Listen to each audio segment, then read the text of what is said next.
Hello అండి, అందరికీ నమస్కారం. ఈరోజు ఈ వీడియోలో చాలా రుచిగా ఉండే హోటల్ స్టైల్ కొబ్బరి చట్నీ ఎలా చేసుకోవాలనేది చూద్దాము. ముందుగా పొయ్యి వెలిగించుకొని ఒక కళాయి పెట్టుకోవాలి. అందులో ఒక 2 టేబుల్ స్పూన్స్ వరకు ఆయిల్ వేసుకోవాలి. ఆయిల్ హీట్ ఎక్కాక ఒక 10 పచ్చిమిరపకాయల వరకు వేసుకోవాలి.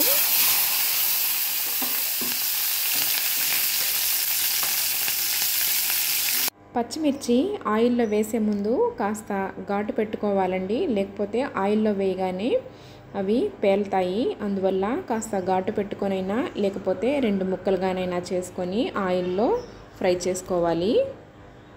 పచ్చిమిర్చి మంచిగా ఫ్రై అయిపోయిన తర్వాత ఒక అరకప్పు వరకు పల్లీలు వేసుకొని వాటిని కూడా ఫ్రై చేసుకోవాలి.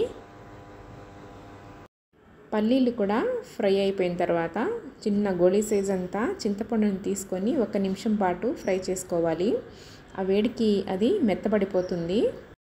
ఇప్పుడు మిక్సీ జార్ తీసుకొని అందులో చల్లారిన పల్లీ మిశ్రమాన్ని వేసుకోవాలి. అలానే ఒక అరచక్క కొబ్బరి వేసుకోవాలి. రుచికి సరిపడా ఉప్పు వేసుకోవాలి. అలానే ఒక రెమ్మ కరివేపాకును, ఒక 1/2 టీ స్పూను జీలకర్రను వేసుకొని కాస్త వాటర్ యాడ్ చేసి దీన్ని ఇప్పుడు మిక్సీ పట్టుకోవాలి.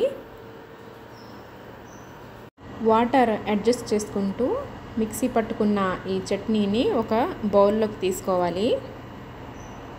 ఇప్పుడు చట్నీ తాలింపు కోసం పొయ్యి వెలిగించుకొని ఒక కడాయి పెట్టుకొని అందులో 2 టేబుల్ స్పూన్స్ వరకు ఆయిల్ వేసుకొని ఒక 1/2 టేబుల్ స్పూను తాలింపు గింజల్ని కచ్చాపచ్చాగా దంచి పెట్టుకున్న 4 వెల్లుల్లి రెమ్మల్ని, ఒక రెమ్మ కరివేపాకుని, ఒక 2-3 వరకు ఎండుమిర్చిని వేసుకొని తాలింపు పెట్టుకోవాలండి.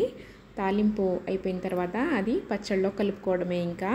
ఇక అంతేనండి, ఎంతో రుచిగా ఉండే హోటల్ స్టైలు కొబ్బరి చట్నీ రెడీ అయిపోయింది. ఈ కొబ్బరి తినడం వల్ల చాలా ప్రయోజనాలు ఉన్నాయండి. కొబ్బరిని రోజు తీసుకుంటుంటే కాల్షియం, మెగ్నీషియం శోషణలో సహాయపడుతుంది. అలానే శరీరంలో మంచి కొలెస్ట్రాల్ స్థాయిని కూడా పెంచుతుంది. శరీరంలో మంచి కాల్షియం, మెగ్నీషియం ఎముకలు, దంతాలను బలంగా ఆరోగ్యంగా ఉంచుతుంది. అంతేకాకుండా గర్భిణీ స్త్రీలు కొబ్బరిని తీసుకుంటున్నట్లయితే గర్భస్థ శిశువుకు తల వెంట్రుకలు నల్లగా ఒత్తుగా కూడా వస్తాయి.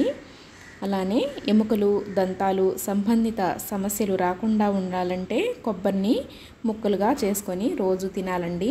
చూశారు కదండి, కొబ్బరి వల్ల ఎన్ని ప్రయోజనాలు ఉన్నాయో. కొబ్బరిని ఈ విధంగా ఏదో ఒక రూపేణ తీసుకోవడానికి ప్రయత్నించండి. అలాగే ఈ కొబ్బరి చట్నీని కూడా ఒకసారి ట్రై చేసి మీకు ఎలా వచ్చిందనేది మీ విలువైన అభిప్రాయాన్ని కామెంట్ బాక్స్ ద్వారా కూడా తెలపండి. ఈ వీడియో మీకు నచ్చిందని అనుకుంటున్నాను. నచ్చితే లైక్ చేయండి, షేర్ చేయండి. మరిన్ని మంచి రెసిపీస్ కోసం నా ఛానల్ను తప్పకుండా సబ్స్క్రైబ్ చేసుకోండి. మరొక మంచి రెసిపీతో మళ్ళీ మీ ముందుకు వచ్చేస్తాను. అంతవరకు సెలవు. నమస్కారం.